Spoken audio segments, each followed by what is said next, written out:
Hey everybody, welcome to Rock and Roll Shin-Soo Choo. My name is Gabe Estel, and I'm here with my partners in crime, Jonathan Getz and Dennis Levi Leach. How's it going, boys? Going good. Well, happy Memorial Day to everybody. Nice. This is the first time we've ever recorded in the afternoon, so this is kind of nice. A little late afternoon session. We're Digging. gonna be we're gonna be seeing the proverbial baseball spliff around and talking about those topics. So should be a lot of fun. We're glad everybody's here. Um, Before I get into our focus for today's talk, which is a little bit different than previous talks, I want to open up with a couple things. There's some Levi's a Cubs fan, as we all know, and viewers of the show know, and there's been some Cubs news within the last week. Mainly, the first one would be Tom Ricketts posted a video online that was extremely well edited and kind of melodramatic, I think, to a certain degree. And he's obviously greenlighting the renovations to Wrigley Field. Damn the rooftop owners. And if you haven't followed the story, most people in Chicago who follow sports probably have heard it, but just in case you haven't, there's been a lot of debate around renovations at Wrigley Field, particularly how it will affect the business of the rooftop owners because their view would be compromised. So it's been a lot of back and forth here in Chicago. The Chicago media has covered it pretty extensively. All of us have been to Wrigley Field. I know that. I live fairly close to it, even not being a Cubs fan. I do think it's a special place still, nonetheless. So Levi, your take? Definitely a situation with mixed emotions. I'm gonna probably not be very popular for this, but my gut reaction is screw them. Like, do what you have to do to make the ballpark better for the players, a better experience for the fans. Um, they got to take advantage of that for years and years and decades. And is from what I've seen, a lot of the plans, it wasn't going to block the views as much as what the rooftop owners were saying.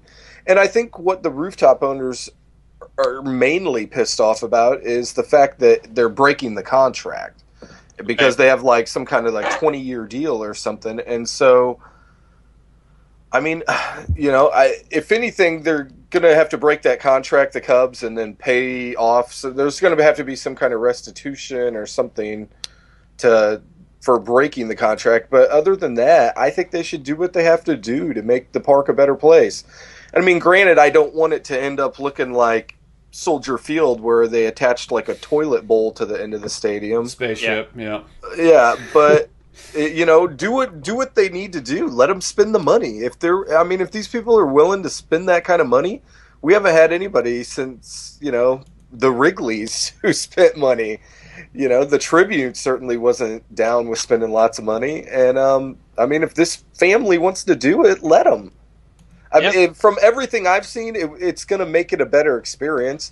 And unfortunately, I don't like talking about them, but the Cardinals, they kind of did it right. It opened up this year. They're kind of fan ballpark area outside of the stadium, and people are loving it. And I think, in my head, it's like, why is that not happening at Wrigley Field, Yeah. And Wrigley's it's in a really unique situation that a lot of other ballparks don't find themselves in. Maybe Fenway, I guess, would be the only other one. It's old and it's in the middle of a neighborhood, a really bustling neighborhood in Chicago. And you don't really see that. Yes, there are parks that are in the city, but maybe not really just smack dab in the middle of a neighborhood like Wrigley is. So That's certainly something to protect. And if you move the Cubs to Rosemont, it's just not going to have the same feel. No,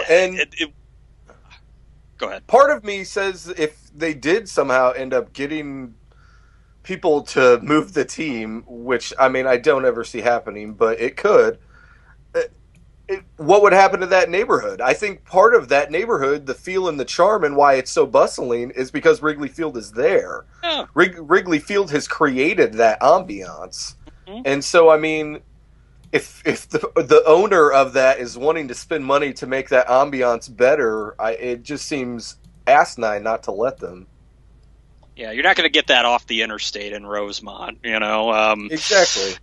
Right, and no, it won't draw any tourists either if they moved. I mean, I haven't looked at the demographics of a Wrigley crowd, but you know, it's one of Chicago's main tourist attractions. You know, I mean, people come from all over. People from fans of away teams visit Wrigley. They make it a point. Obviously, Chicago's a big city.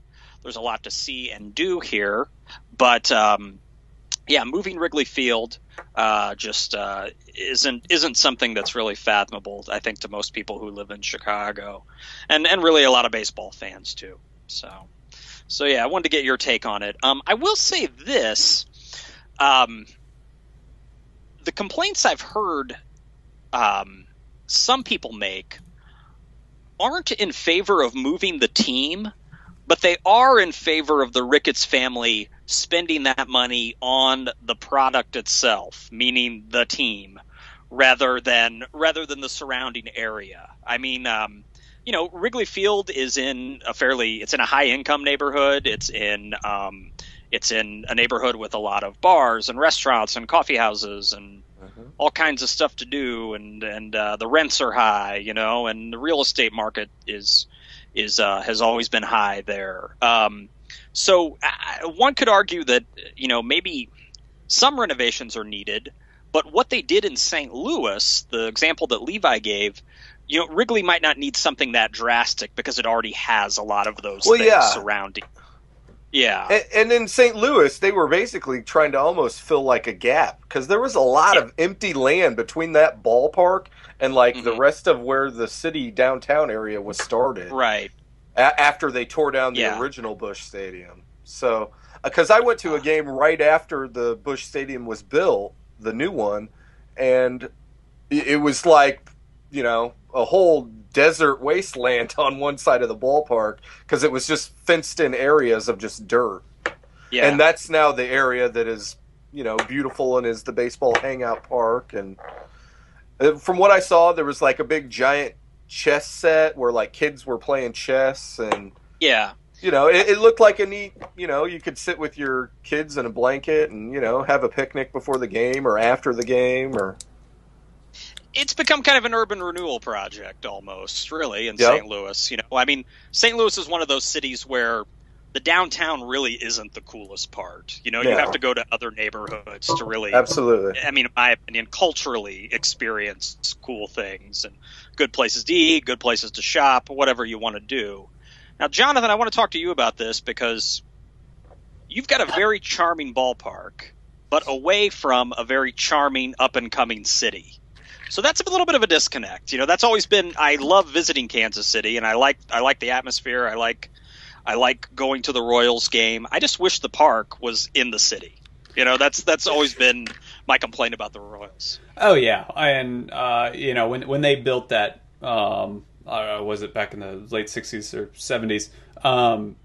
It was in the classic age of building these stadiums out away from the city, and of course they did it in the complex right next to the football stadium. Um, Yeah. and yeah, as a result, you know, I imagine that they knew that there would be a trade-off in terms of walk-up ticket sales because you can't walk to Kauffman Stadium unless you're staying at the hotel across the interstate.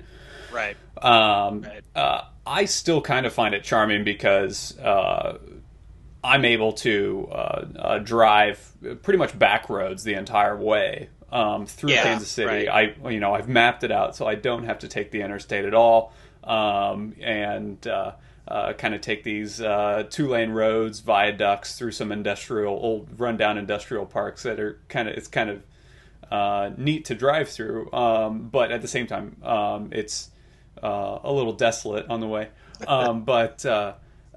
So I still really like that idea. And of course, growing up in Central Illinois, where you're you're 90 minutes from, at least from Busch Stadium. The 20-25 minute drive really isn't that big of a deal. Right. Now, would it be cooler if the stadium was down, where it used to be, where they had one 18th and Vine, the 18th and Vine district, historic district near downtown?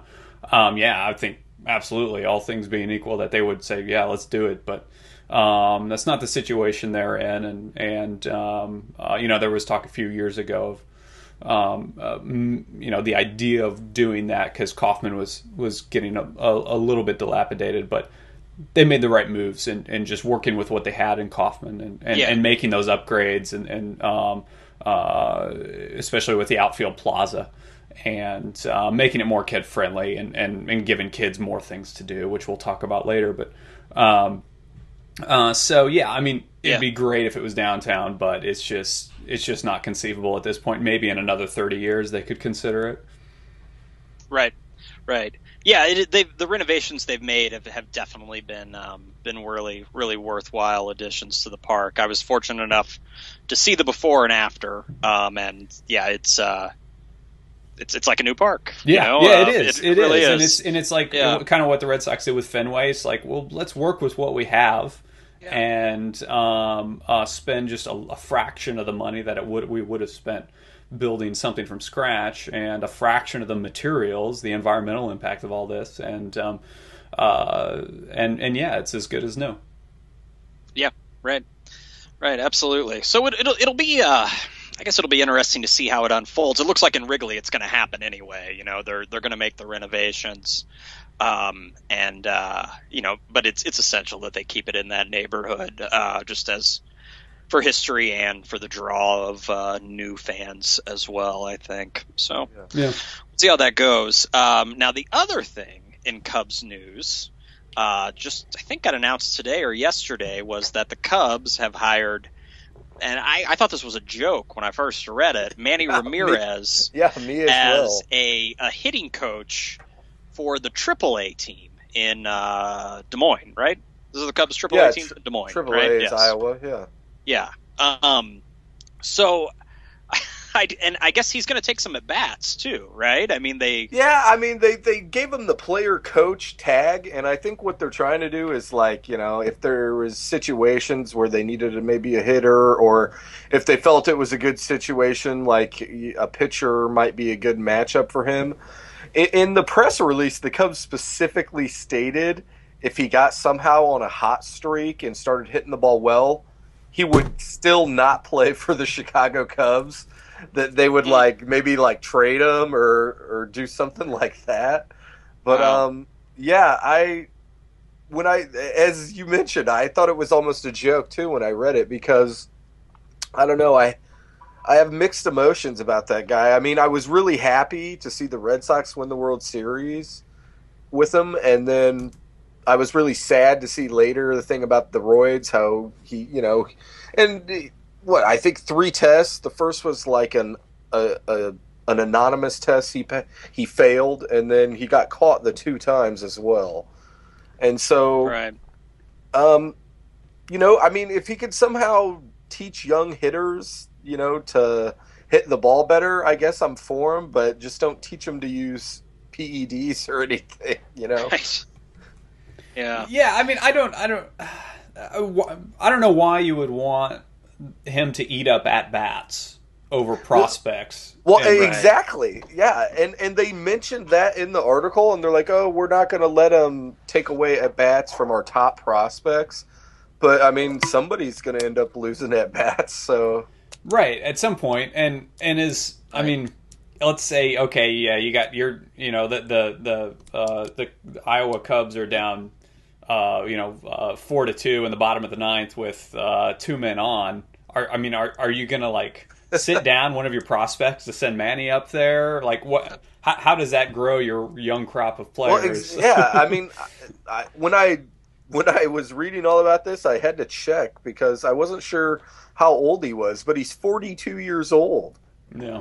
So, I mean, they're thinking and giving him the player coach tag. I'm not sure about that. Well, if he It'll can be a be hitting coach, if he can be as good as a hitting coach, then cool, great. But yeah. he doesn't need any at bats. No, yeah. Yeah, I was very surprised. Like I said, they were giving him the player tag as well. that Does might have he? been like just a stipulation to get the deal done. You know what I mean? That Right, they, Yeah. right. yeah, Yeah, Manny's like, well, yeah, maybe I want some at bats. right. Does he get? So he's like the most famous AAA Cub since Rod Beck. Right? Yeah. Oh Yeah, yeah.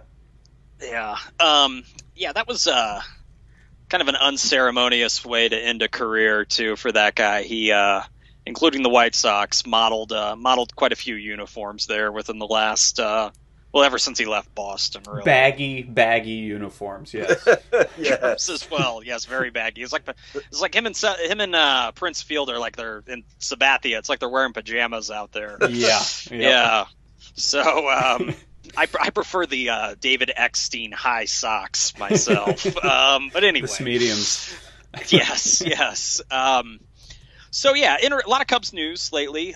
Be nicer if more of it was about them winning more games, etc. But they did beat Tanaka earlier in the week, so Yeah, there's a dealt little them bit his of life in that lineup. first loss but, of the year. So yeah, and that shows you it's like they can face good pitching, and then other days they can't seem to put the ball and the bat together. It's just really Right. sporadic. Yeah, doesn't seem like his old team, the Red Sox, can either as well lately. No. Their No. 10-game losing streak. Yeah, they've got, I don't know, like it's like series shitty season, World Series shitty season or Yep. two. So yeah, the Giants are kind of the same way as well. Yep. Like their Giants will probably win the World Series this year and not make the playoffs next year. Right. They seem to be working in that direction as well. But then again, it's only Memorial Day, so we'll see how it all unfolds. But I want to go ahead and shift then to the focus of this week's show. And we're kind of just calling the show premium pricing, applying that to baseball as well as music. And really, all of this was provoked by an article that I saw on Rolling Stone earlier in the week, and I then shared it with Jonathan and Levi, and it's probably something that all of us have talked about at some point. And the article in Rolling Stone talks about the premium pricing packages and these VIP packages that are available at festivals. And really, it's not exclusive to festivals as well. Also, just, I think, almost any regular concert experience now can be augmented through extra money, right? When all of us were growing up, and before that in the 70s, when everybody went to a concert, they sort of had the same experience, meaning that everybody paid about the same ticket price. Yes, some would get closer to the band, others would be further away, but there wasn't the stratification that there is now at concerts, where any festival you go to, there's going to be a VIP section. If you go to a regular concert, you have the opportunity to buy a meet and greet package as well for many bands. Many bands have this now. And part of it could be explained by sort of the loss of revenue with record sales, and them just trying to milk every dollar out of the fans, and trying to get as much money as they possibly can. But I wanted to get you guys' take on it. I've experienced the VIP package at a festival, and it was certainly enticing. I enjoyed it, but I see the arguments certainly against it as well. So I wanted to talk to you guys about that. Are concerts becoming segregated? I guess is kind of the big question that hangs over this week's episode. Jonathan, I'll kick it off to you first, man. Okay, so yes, they are, and yes, they should be. I think it's becoming increasingly obvious that people go to concerts for different reasons, and I go to so many concerts, and every time I'm there, I'm like, why do I keep subjecting myself to these people that I loathe, that aren't that interested in the band that I paid to see, that I know they paid to see as well, but they don't really care that they paid to see them because they're more interested in IMing. And so I think that it's great because I think it was '99. It was the Neil Young tour in '99. He had a solo tour that I was, only 19 then, and that was my first foray, probably into triple digit tickets, like paying triple digits for a ticket. And it was cool because the first of all, you were guaranteed. This is like the Golden Circle, the Golden Circle ticket. You were guaranteed the first 5 rows, and there was also a meet and greet afterward. And Neil Young, I mean, come on, I mean, how many chances are you going to get? So I jumped on it, and my buddy Alana went with me, and so it was awesome. I mean. That solo tour was a great tour, and we're like 5th row center or something, and then afterward you all kind of stand around upstairs. It was at the Fox, upstairs at the Fox in St. Louis, and you get your bag of goodies, and then you wait for Neil to like come through, and he's he signs a little promo pic that was in the bag of goodies. Which I don't even know where it is. It wasn't real important to me that I get his autograph. I just kind of wanted to be within like, spitting distance of him. So that was cool. And so it presented this opportunity that otherwise I would have to luck out to get 5th row center. And, and nowadays you have to be in the pre-sale of the pre-sale to get those sort of seats. So that the people that are going to pay for that experience aren't necessarily the most diehard fans, but you certainly know that they do have an investment in it beyond just my buddy gave me this ticket, so I'm going to go and I'm going to drink a lot and I'm going to annoy the people around me. So starting in '99, I enjoyed the opportunity to be able to do that, and I don't often do it, but just to have the opportunity, I think is good. And if you're aware of the situation as far as when tickets go on sale, anybody can be on top of it and get those tickets. The idea is to get them before the scalpers do. Right. Yeah. Yeah, definitely. I remember when you bought that, and I was only 20 at the time, so of course I thought it was crazy, just because I think I was offended by paying that much for a ticket just on principle.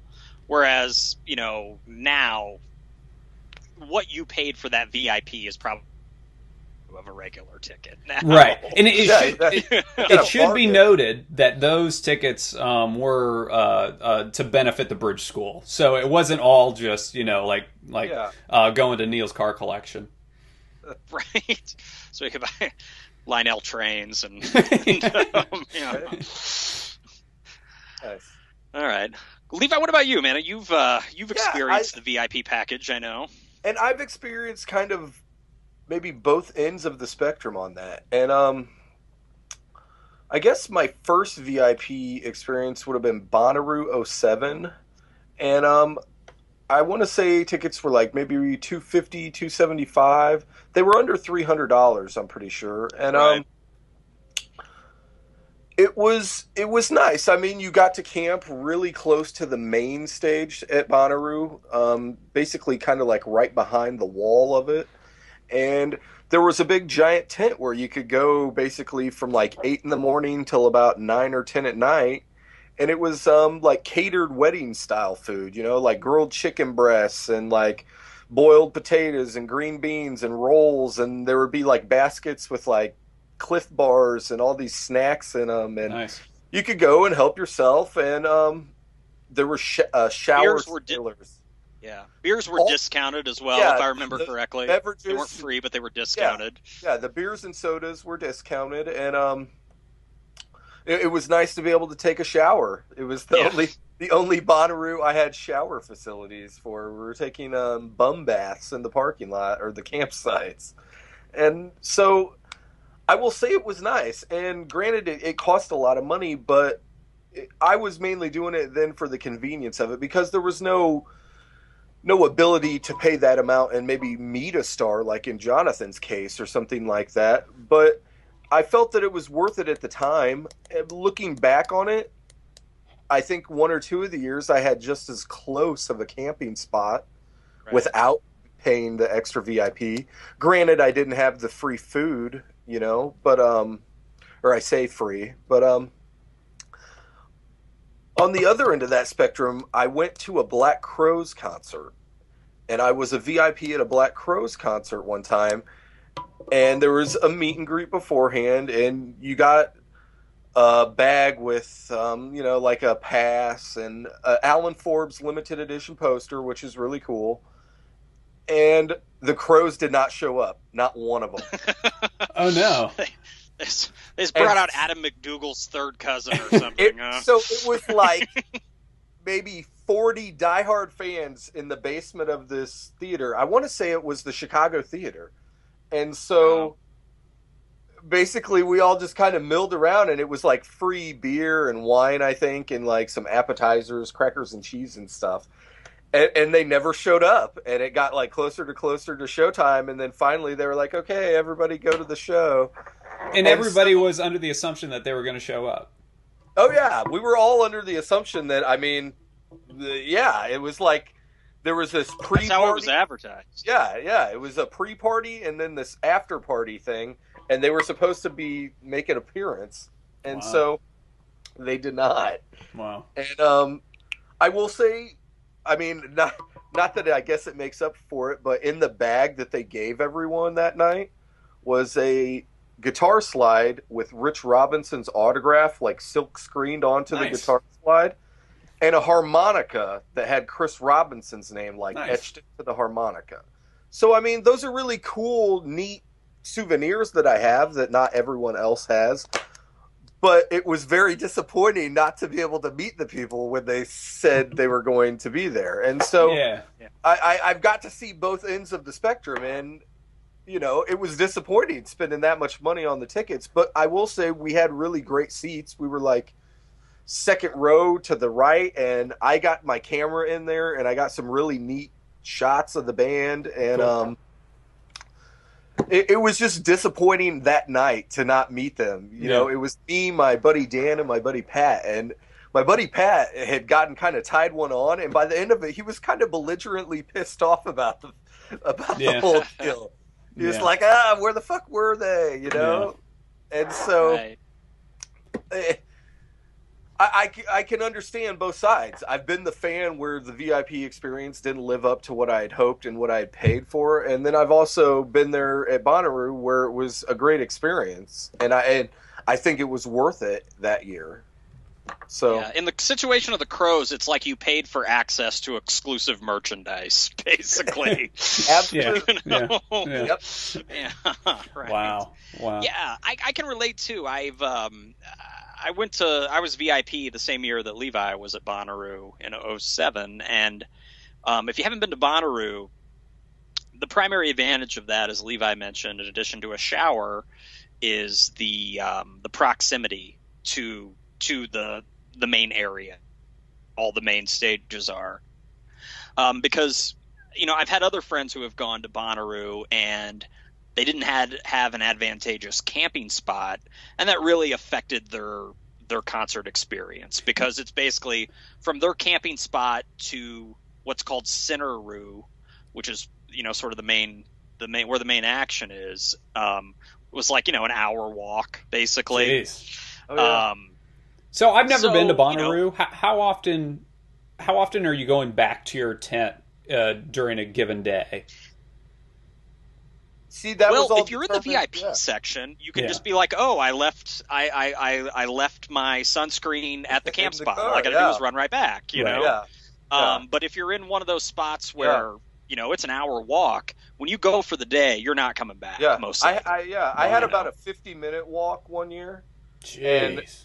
And literally, I think we did it about like we might leave, say like 8 or 9 in the morning whenever the heat woke you up, and you would go to Cinnaru and then maybe come back around noon or 1 to the campsite, and then like chill for a while and then leave. So yeah, I mean, you had to basically plan your whole festival around the fact that you had an hour walk to your campsite. So it's really important. It's a real luxury to have that close spot.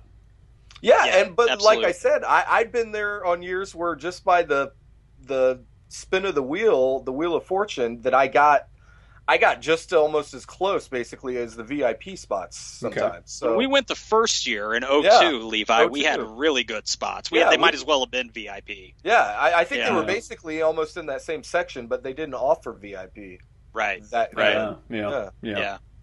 Wow. But yeah, like I said, some other friends went that same year in 07, and we didn't really get to hook up there because the cell phone was a lot of conflicting signals and things like that. And I talked to them, and I don't really think they liked it. They didn't really like Bonnaroo because I think each day was so exhausting that they had to walk back, and it affected the number of artists that they saw, etc. So I could see how it's worth it in that regard, paying for it. And also, I went to a festival down in Alabama. It's in Gulf Shores, Alabama. I think it just went on. This year's edition just went on last weekend, I think. And a little bit different scenario down there because it's not a camping festival. It's in Gulf Shores, so a lot of people will rent beach property nearby. I mean, there might be a campground, but it's kind of a ways away. So we rented a condo on the beach, which was great. But when we got there were VIP packages, and mainly they were for, you would kind of be in an air-conditioned area by the stage. Your drinks would be catered, your food would be catered. I would look over there, and everybody would look a little bit mellower, whereas I'm surrounded by like 19-year-old bros on ecstasy. You know what I mean? Like, Yeah. So I was looking at the VIPs enviously there. Not that they really had any advantages really other than air conditioning and food and drink, but just to sort of be in a little bit different element, maybe the fact that I'm over 30 now and not 19, would be welcome. I don't know if I want to be around 18, 19-year-old college students, who have poor concert etiquette, and, right, or no concert totally etiquette. disrespectful of the people around them, and etc. Yeah. I mean, some of my best concert experiences have been when I show up and I get to my seat or I get to the bar and the opening band or the main act that I wanted to see starts playing right then, and there's no waiting. Right. And so, because I'm not really there to drink, I'm there to see the band. And so for that to like build upon itself over several days at a festival where you spend more time standing around or in transit than you are like just experiencing the music, I could see where it would totally be worth it to put yourself in a position to easily just like show up to the stage and the band starts playing rather than having to get there an hour early. I could see. I would pay for that. Yeah. Well, yeah, and I failed to mention the luxuries have become more excessive recently. It's not like when Levi and I went to the VIP at Bonnaroo, it was closer to the stage. Your food was catered, discounted drinks, and that was about it, and showers. Now, like at Coachella, they have like hot tubs near it's the VIP. It's totally, it's really catering. Maybe not to people who want a different concert experience, but it's catering to wealthy people. I mean, like $50,000 you can get in a hot tub with a Kardashian. Does each hot tub labeled with an STD that you can get like in the hot tub? Yes. Yeah. So there is this, and I'm paraphrasing the article here. For some of it, you might as well hold up a sign that screams, "I have more money than you." I mean, when you're at these things, and I could see how that would stir up some animosity among concert goers, but I don't necessarily want the same experience that I had when I was 18 or 19 at a concert. Exactly. So if I'm going to one and it's within my budget to get VIP, if it's not too outrageous, I'll look into it. Certainly. And the festival thing, the whole overnight festival thing, really probably becomes less appealing as I get older as well.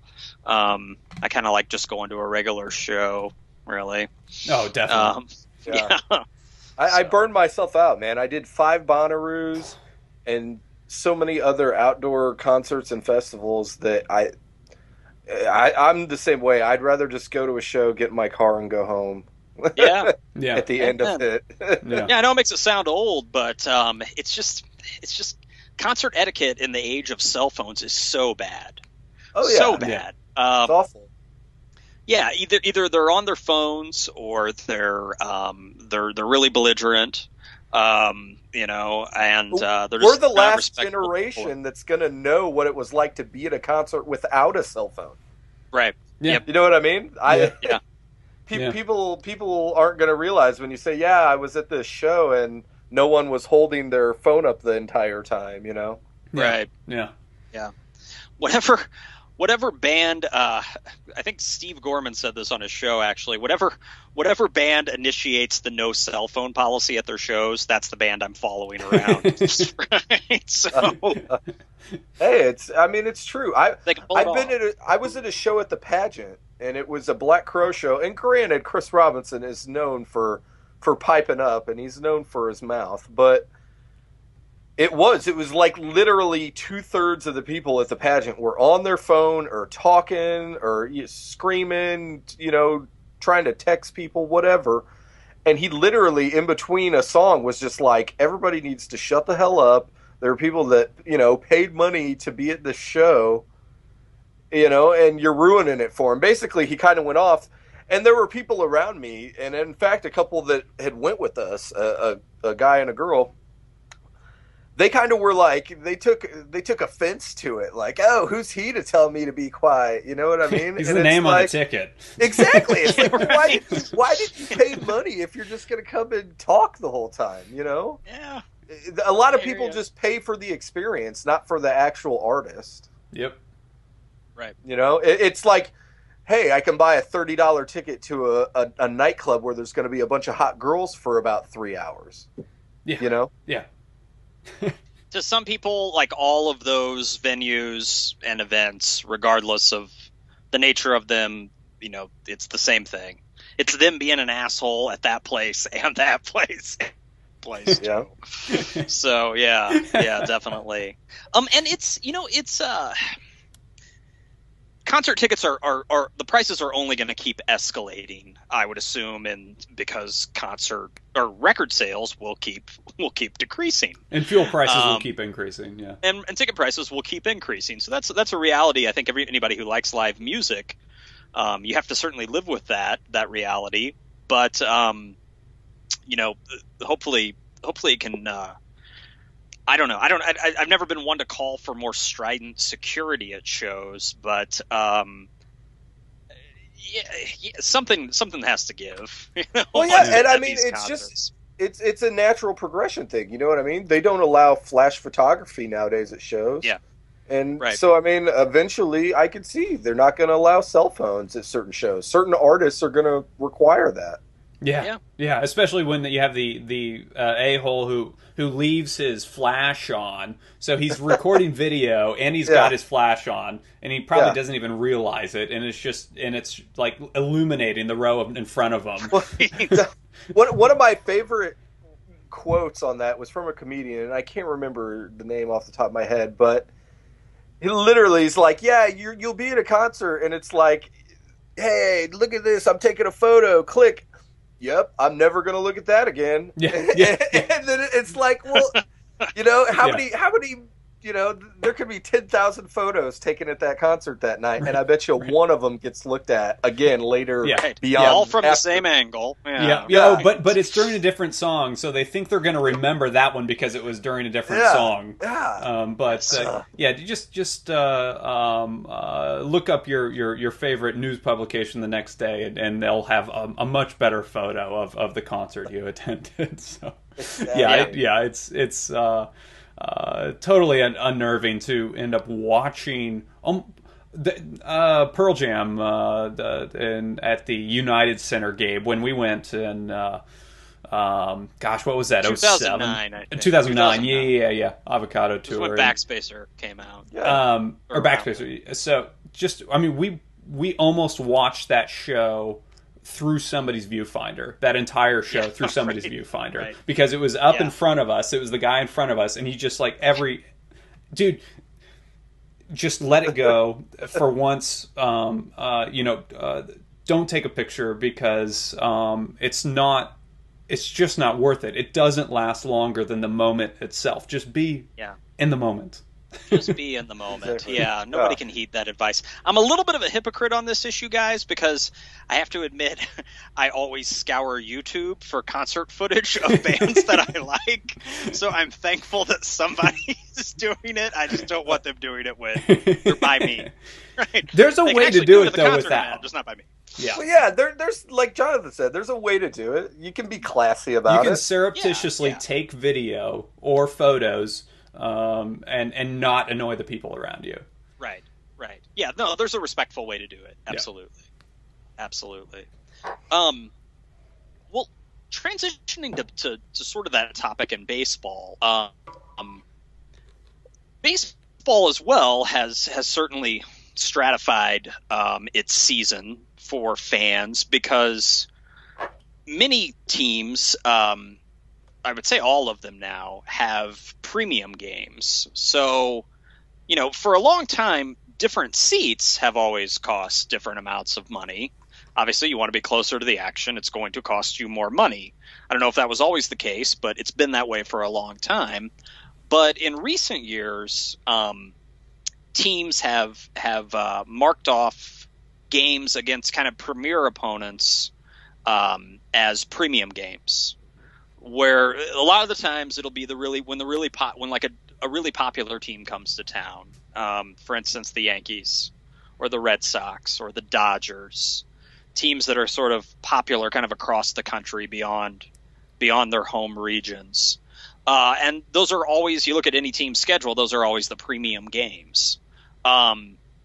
And the reason I bring that up, I mean, it's parallel to what we were just talking about with concerts, but I wonder if that's really been that effective, because I look at baseball attendance and, with the exception of a handful of teams, attendance is pretty awful this year. Yeah. I mean, the Dodgers have the highest. I pulled up the stats here from this year. I'll just top five, and I don't know. Maybe it's not really that surprising. Well, actually, there are two teams that I thought would be in the top five that aren't. So I'll just read off the top five. It's the Dodgers. This is the highest average attendance so far for this season. The Dodgers, the Cardinals, the Yankees, the Giants, and the Angels. So the Cubs and the Red Sox, two teams that I thought would be, honestly, I thought they might be 1 and 2, or at least in the top 5, aren't. All of the teams in the top 10, except for the Cubs, are teams that are traditionally competitive. The Red Sox aren't very good so far this year, but the rest of the teams are. And then I look at the bottom half of the list, and those renovations in Kansas City, Jonathan, might not have made much difference in the attendance so far. No. Because the Royals are slightly ahead of the White Sox at number 26, and then the Astros and the Marlins are ahead of the Royals. So, and Oakland, who always fields a competitive team, is near the bottom. And then Cleveland, who I remember when that new park, well, not new, it's 20 years old now probably, Jacobs Field, I remember that place was just for years they had sellout games. Yeah. And now for 2 years in a row, Cleveland has been at the bottom, the very bottom, in attendance. So attendance is down. So I would assume that this might be a trend that baseball starts to reverse. I mean, they have to create some more incentives for people just to not only come to that game against the Yankees, but just come to any game now. Seems like that. I want to say that I just read an article, and I don't know if we talked about this before or not, but there was an article. This guy was saying that he thinks attendance is down, especially in certain markets and in general in baseball, because of we're now in, I guess, the era of a pitcher again, and so it's all about strikeouts. It's all about having a strong bullpen. Yeah, and he's saying that is causing the game to not be as exciting, is what he's getting at. Which, yeah, he was trying to say that it made it to where people don't get to see hitting, they don't get to see fielding, they don't get to see running. If the teams aren't exciting, people aren't going to show up to the game. And so, I mean, I can kind of see that, but I think you just have to put a good product out there, and people will show up. Yeah. I mean, if the Royals I think won what Levi's every saying night for a casual fan. Go ahead. I'm sorry, Jonathan. Go ahead. If the Royals won every night, 3-2, which is about the average score out there at the K, then yeah, they're gonna build up the average attendance. But if they're losing 10-9 every night, that's going to have a huge impact on the attendance if you end up losing 100 games over the year, and so I understand the idea of a lack of offense, but I would be interested in reading the article and seeing if it really is a correlation over the 100 years of offense and average attendance and average capacity, percentage of capacity, because obviously attendance will always be more because the stadiums are bigger. Maybe a little bit, but I think that's a bit of a cop out. Well, yeah, and I think in my view of it, it was kind of like he was kind of romanticizing a little bit the game, trying to say that people want to pay money to see hits and see people run and see people dive for balls and like Gabe was going to say, maybe casual fans might want that, but yeah. I don't think that's what's keeping people from going to the stadium in Cleveland. I don't think that's what's keeping people from Wrigley Field or Comiskey Park. No. Yeah, and I'm looking at the average attendance now, and I might have misspoke a little bit because it's dropped. It was at its peak. Actually, it looks like in about 2007 was right around the highest attendance ever. And then, whereas across the sport, teams were averaging over 30,000. And then it's been relatively stable for the last 4 or 5 years. So I could be wrong. I mean, I think a lot of it I'm using just by, just empirical evidence. I know you guys watch baseball highlights like I do, and you look at a weeknight game, even in a market where a team's competitive, like Cincinnati, for instance, and nobody's there. Yeah. I mean, it's just it's empty. It's like there's got to be certain. Yeah. One thing those numbers in the charts that we're referencing here, the thing that they don't show is how many tickets the scalpers ate that night. Or how many tickets sat unbought on StubHub. Oh, yeah. Sometimes you see those attendance numbers from Miami, and they're like, oh, yeah, paid attendance is like 9,000, when there's like clearly 800 people in the stands. Yeah. And so what that is they're not Absolutely. taking into account any of those other tickets that got eaten. So. Yeah. Yeah, and baseball is in a position now where I wouldn't go as far as to say attendance is irrelevant, but I mean all the money's made on TV and merchandise. Yeah. I mean the Cubs get from Cubs who do draw well still, not as well as they used to probably, but still draw very well, perennially in the top 10. They get $500,000 a game from Comcast, and then $250,000 from WGN. Most of the games are on Comcast, and then a few are on WGN throughout the year.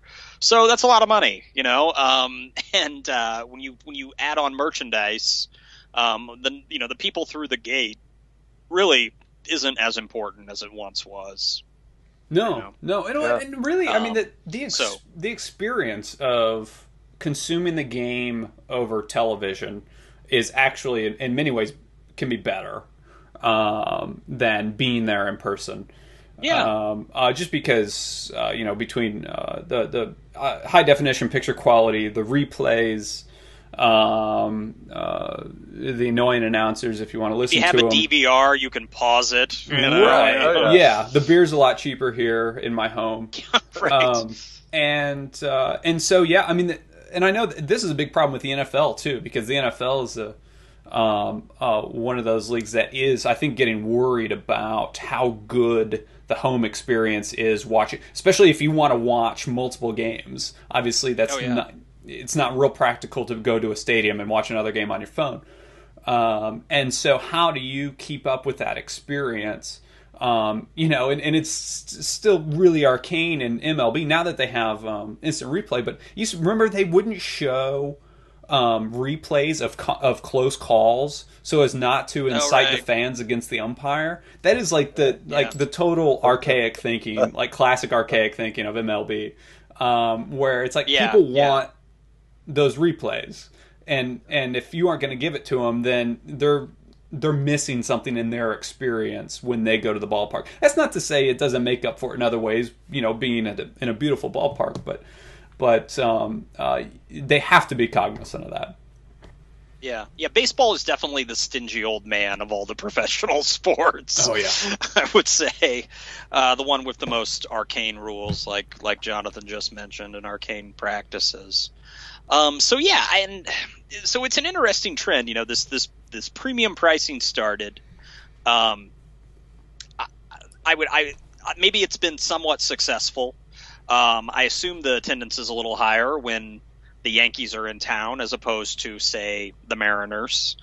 But I wonder how much of a dent it's really made, if it's really paid off. Well, and it's why I introduced the topic. It's not just gotten into the tickets. It's now in the stadiums themselves when they're built and when they're renovated. Because not only say you want to buy a ticket to the ball game, but you also want to get your hair cut while you're there, or you want to go to the steak and lobster house that's on the same level as your ticket, or you want to go, you know what I mean? The San Diego, there's like sandboxes in the outfield for the kids to play in. What is it in Arizona? Pool in Arizona. Yeah, Arizona's got the pool. More and more, it started to become more of a premium experience. Like, what else can you get besides the actual baseball game? Right. And as a Cubs fan, I grew up at Wrigley Field. That's where I saw baseball mainly, or at Busch Stadium, the original Busch. And it was like you sat down and you were quiet because your dad would yell at you if you were, and you watched baseball.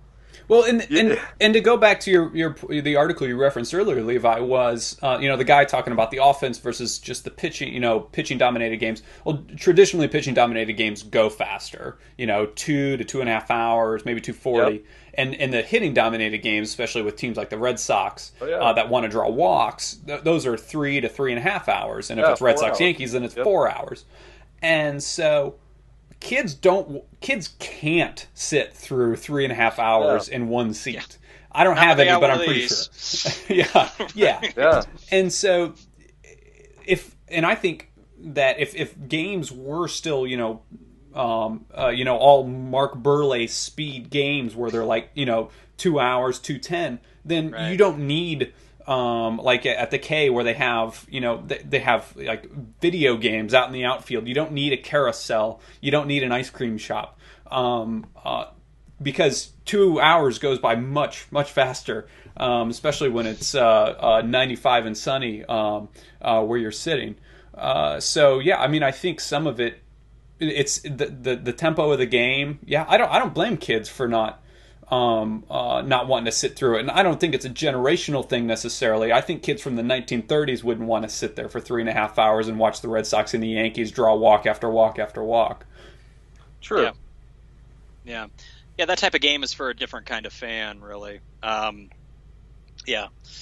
good points all around, guys. You know what? I think we're at about an hour now, so I'm gonna go ahead and go to the card portion of the day.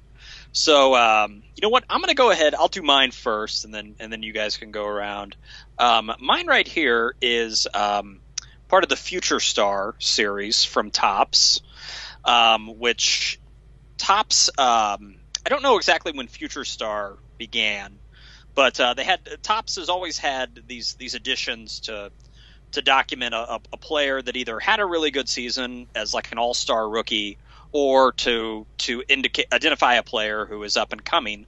And the player that I've got here, at the cards printing, he'd only played in one big league game and only had one big league at bat. But he'd been in the minors for a number of years, and he tore it up. And he also had a pretty long career that really didn't end all that long ago. And I believe now he's coaching, and it is, you can see it here, it's Nice. Sandy Alomar Nice. Jr.'s Future Star card. Nice. I always liked this 89 Topps year had some really good photography. It was kind of overshadowed by Upper Deck emerging that year, but I really like these Topps cards from 89. I think just him not in catcher's gear, but with the catcher's mitt and the ball right in the mitt right It's a good there. shot. As well as the Yeah. Future Star. It's a really good photo. Yeah. And this card really, I've had multiple versions of, or multiple, I've got many duplicates of this card. I've got doubles. And this was always just a card I really liked. I liked the photography, and it's true. Not all of these people became future stars, but he did. And it was just kind of the start of a good career, and someone who was a good addition to baseball. So really, I chose this one just aesthetically speaking. I think it's a good looking card. Yeah. Yeah. Nice. So that's mine. You can go, Jonathan. So mine is here. I'll take it out of the case. Juan Gonzalez, rated rookie. Ooh. Oh, Nice. nice. Yes. And 90 Donruss. Mm-hmm. And what's cool about this one too is Spot the Air is it's a reverse image. Yeah, he's Oh, it's yeah, backwards. he's not Yeah. left-handed. Yeah, It's and a like Dale you can Murphy, see the number on his jersey Right. is reversed. And Juan Gonzalez, man, he was like I don't know, maybe like $140 in that photo. Got a little bit bigger later in his career. So like the rated rookie, which I'm obviously a fan of. And then the air card, we all have our favorite air cards. That's definitely one of my more memorable. I think that maxed out at about $5. I remember. In its heyday, yeah. Yeah. I think the regular was only like $3, but the air was $5. Yeah, he was a stud, man. He tore it up for a while. Those Juan gone? Hell yeah. the 90 Donruss are the most printed baseball cards in existence. No kidding. Wow. They made more of those baseball cards that specific year than they made of any other baseball card ever made. Wow. Yeah, wow. So if you look up some of the prices now, you'll see that, like, I don't know if there's hardly any cards that are worth $1 even. I should have sold at $5. Yeah, they made like hundreds and hundreds of millions of Donruss that year. Wow. Good fact. The two MVPs for that guy, for Juan gone. Wow. yeah. 2 MVPs. Yeah. My card, and actually I have one here, but I also have a couple behind it. I wanted to talk about, everybody knows Diamond Kings, the artwork of Dick Perez, and the legendary Donruss sets. But Upper Deck, when they came out in '89, they employed a young, at the time, artist by the name of V. Wells, and I believe his first name was Vernon, but it was never on any of the cards, so I don't know. And it was kind of like their take on, say, a Diamond King, but what they mainly used them for were checklists or insert cards. And so here's the 1990 King Griffey Jr., Yes. the Yeah. V. Wells. Nice. And so I always loved his artwork. I thought it was like kind of an updated take on the Diamond Kings, the way they were painted and everything. And in searching for this card, I found two more. This was an insert at the time as well. It was Nolan Ryan's 5,000 strikeout. Nice. And so they made a card for that. And then from the original 89 Upper Decks, this was the insert card they made for that year. It was the Cecil 51. Awesome. Beautiful. And so at the time, these were like really limited in packs of Upper Decks. You didn't see a lot of the inserts in those cards. And so I always cherished I think one of you guys said you had an Eric Davis one. The team I do. checklist. I have the Eric Davis one. Yeah. It wasn't always like superstars by any means. And I always just thought they were like really neat looking cards. Yeah. Yeah, they're beautiful. Yeah, definitely a good take on the checklist, because I remember in Topps and Donruss, the checklists were kind of throwaway cards. Yeah, because it was they dual-sided. It was, they Yeah. had the checklist on the front and the back. And, Yeah, there wasn't really a huge incentive to hold on to those, whereas, like Levi mentioned, those were pretty coveted. They're beautiful cards. So, one thing, guys, to jump back to Wangan for a second, why isn't that dude in the Hall of Fame? Like, he's been out of the league since 2005. I know there's some, like, the steroid thing kind of... Yeah. But I wasn't sure if they ever really pinned that on him. I don't think they ever pinned it on him, but I think he was one of those players that, like, everybody in the league maybe thought that he had done it or maybe knew he had done it or was on a team with one of his other old teammates and he was like, on the Rangers. Yeah. You know what I mean? If you were, say, you were a teammate of his and you were on a later team and somebody asked you, hey, did Juan shoot up or whatever, they might have been like, yeah, but like a lot of that info is kept inside the world of baseball, and we as fans will never know, what's said in locker rooms most of the time. If you're just going on numbers, he deserves to be in. Oh, yeah. Absolutely. He was a beast. Oh, yeah. Yeah. Injured a lot near the latter part of his career. I read that on Baseball Reference that after I mentioned he won those two MVPs, 96 and 98. He didn't play a full season basically after 98, even though he stayed in the league until 2005. But just he was kind of like the guy that was, even though Bonds and McGuire and Sosa were hitting all those homers, he was right there with them, just doing it, I think, a little more quietly, than those guys. But he was always right there as well. One of my links that I don't know the answer to this, was he on the team the same time as Canseco? When Canseco, on the Rangers? When it's been like his rookie year in '89, yeah. Or no, wait, no. When did Canseco? Yeah, they would have been on the same time. Canseco was. It was like right around 90. It was after the A's, like 92, 93, right around there. So they were on the Rangers at the same time then. Yeah, okay. With Palmeiro as well, another guy that got popped. Mm-hmm. Yeah. So. Well, and I mean, a lot of people say, Canseco introduced a lot of guys to it. Maybe he did. Yeah. Yeah. Yeah. Hell of a player, though. Well, guys, thanks for another great show, man. I enjoyed this one, a little bit different than the others. We will touch base again soon, and thank you so much. Hopefully, we have a little baby Estel to congratulate. I hope so. Yeah, I hope the next Carlton Fisk, or at least the next I don't know. Steve Lyons is on his way.